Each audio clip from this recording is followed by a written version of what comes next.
بسم اللہ الرحمن الرحیم۔ السلام علیکم ورحمۃ اللہ وبرکاتہ۔ آپ لوگ کیسے ہیں؟ امید کرتا ہوں آپ لوگ خیریت سے ہوں گے۔ دوستوں، عبید بن عمیر کی روایت سے نقل کرتے ہیں کہ جب ابراہہ کی فوج مکہ کی اور بڑھی تو تیز ہوا چلی اور سمندر کی اور سے پرندوں کا زبردست لشکر فوج پورے کے پورے بدے ہوئے ہیں۔ ان کے منہ اور ان کے دونوں پنجوں میں کنکڑیاں تھیں۔ انہوں نے پہلے تو آواز کی اور پھر فوج پر کنکڑیاں مارنے لگے۔ ساتھ ہی دھند میں تیز ہوا چلنے لگی جس نے پتھر کی اس بارش کی فوج کے لیے بہت بڑی مصیبت بنا دیا۔ چنانچہ جس آدمی پر یہ کنکڑیاں گری بدن پھوڑ کر باہر نکلی اور پھر بدن گلنے اور سڑنے لگا، اور اس طرح پتھر کے ساری فوج کو چھلنی کر ڈال دیا۔ ابراہہ نے فوج کو حکم دیا کہ وہ مکہ کی طرف بڑھے۔ جب وہ مکہ کے قریبی پہنچے تو ہاتھیوں کی قطار، اور پہلے اس ہاتھی نے آگے بڑھنے سے انکار کر دیا جس پر ابراہہ سوار تھا۔ فیلبان اگرچہ اس کے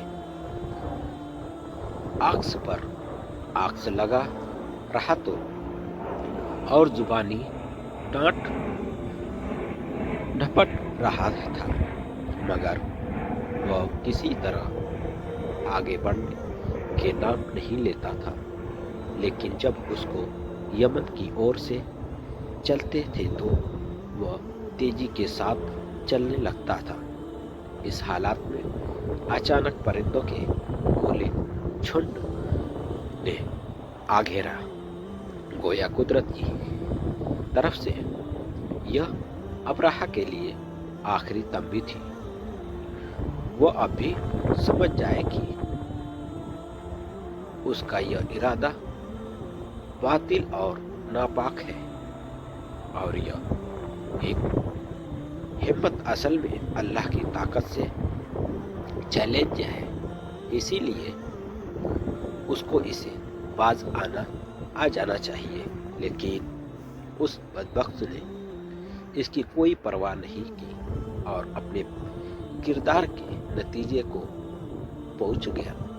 کچھ روایتوں میں یہ بھی ہے کہ جب پرندوں نے پتھروں کے بارش سے ابراہہ کی فوج برباد ہو گئی تو اس میں کچھ آدمی جو بدحالی کے ساتھ فرار ہو کر یمن پہنچے تھے، ان میں سے خود ابراہہ بھی اس حالت میں پہنچا کہ اس کے تمام انگ گل سڑ کر گر چکے تھے اور وہ صرف ایک گوشت کا لوتھڑا نظر آتا تھا۔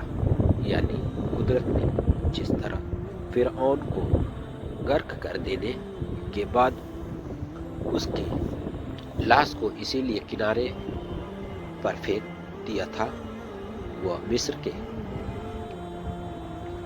بنی اسرائیل دونوں کے لیے سبق بنے۔ اسی طرح یمن کے اور حبش کے باشندوں کے سبق کے لیے ابراہہ کو اس حالت میں یمن پہنچایا کہ وہ یہ غور کرے کہ جس آدمی نے اپنی مادی طاقت کے گھمنڈ پر اللہ کی طاقت کو چیلنج کیا،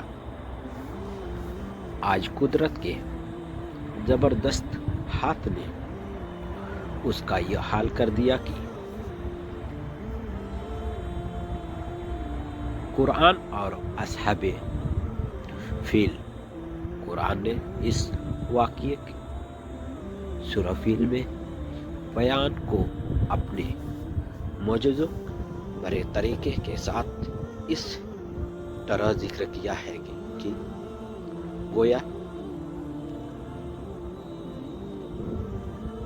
محمد صلی اللہ علیہ وسلم پر اللہ تعالیٰ کا بہت بڑا احسان ہے اور ان کے اعزاز و اکرام کا شاندار نشان ہے۔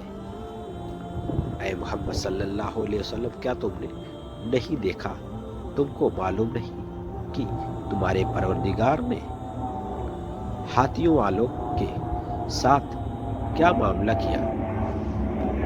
کیا ان کے فریب کو ناکارہ نہیں بنا دیا اور بھیج دیے ان پر پرندوں کے جھنڈ پھینک رہے تھے، ان پر کنکڑیاں بس کر دیا، ان کو کھائے ہوئے بھوسے کی طرح۔ اصحاب فیل کا یہ عجیب و غریب واقعہ محرم کے مہینے میں حضرت محمد صلی اللہ علیہ وسلم کی پیدائش سے 40 یا 50 دن پہلے پیش آیا۔ عربوں میں یہ واقعہ اس درج اہمیت پر شہرت رکھتا ہے کہ انہوں نے اس سال کا نام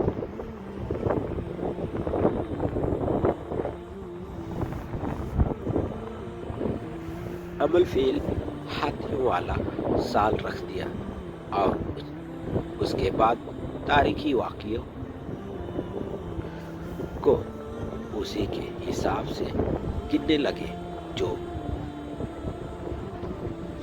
591 عیسوی اور رومی سن کے حساب سے 896 سکندر کے مطابق ہوتا ہے۔ واقعے کی حقیقت حیرت ہے کہ اس واقعے سے متعلق بہت سے لوگ عجیب قسم کی تعویل پیش کرتے تھے۔ یہ نہیں سمجھ پاتے کہ اگر اس اللہ نے ایک بہت ہی کمزور اور چھوٹے پرندوں اور بہت ہی چھوٹے اور حقیر چیزوں سے ایسا کام نہ لیا ہوتا جس کے لیے ایک بھاری فوج اور لڑائی کا بے پناہ سامنا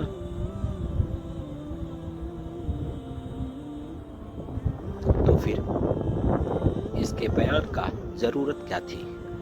عرب کی دوسری روایت میں اور عرب تاریخ دانوں اور یہ واقعہ اتنا زیادہ مشہور و معروف تھا کہ جب نبی اکرم صلی اللہ علیہ وسلم پر مکے کی مبارک زندگی میں سورہ فیل نازل ہوئی تو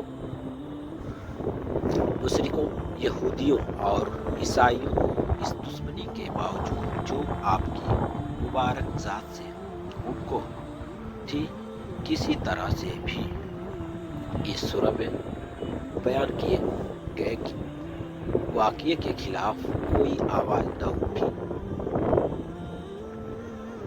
یہ واقعہ غلط یا اس کی اصل حقیقت یہ ہے کہ بلکہ دوسری یہ بھی نہیں کہا جا سکتا کہ چونکہ یہ واقعہ صرف جاتے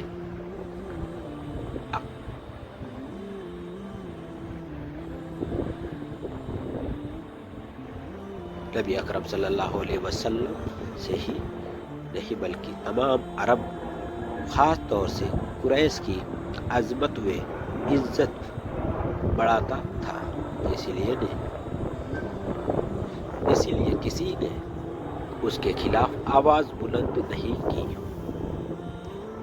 یہ بات اسی لیے غلط ہے کہ جس وقت یہ سورہ نازل ہوئی تو اس وقت عرب میں مذہبی اعتبار سے عرب کے الگ الگ حصوں میں عام طور سے اور نظارہ مشہور شہر میں خاص طور سے عیسائی دھرم مکہ کے مشرکوں اور محمد صلی اللہ علیہ وسلم دونوں کا حریف و رقیب تھا، اسی لیے وہ عربی نژاد ہونے کو نظر انداز کر سکتے تھے، مگر عیسائی دھرم کی اس توہین کو، جو ان کے خیال میں مکہ کے قریش کی عزت بڑھتی تھی یا محمد صلی اللہ علیہ وسلم کی عظمت کو ایک لمحے کے لیے بھی برداشت نہیں کر سکتے، بلکہ وہ اور یہودی دونوں ایسے واقعوں کا یونانا بھی گوارا نہ کرتے جو ان کو قبلہ خسرہ بیت المقدس کے علاوہ ایسی جگہ کعبہ کی ہزاروں گنا عظمت ظاہر کرتا ہے، جس کے بلا بننے کو وہ نفرت کی نگاہ سے دیکھتے اور اعلانیہ اس کو جھٹلاتے تھے۔ السلام علیکم ورحمۃ اللہ وبرکاتہ۔ پلیز سبسکرائب اور لائک ضرور کریں۔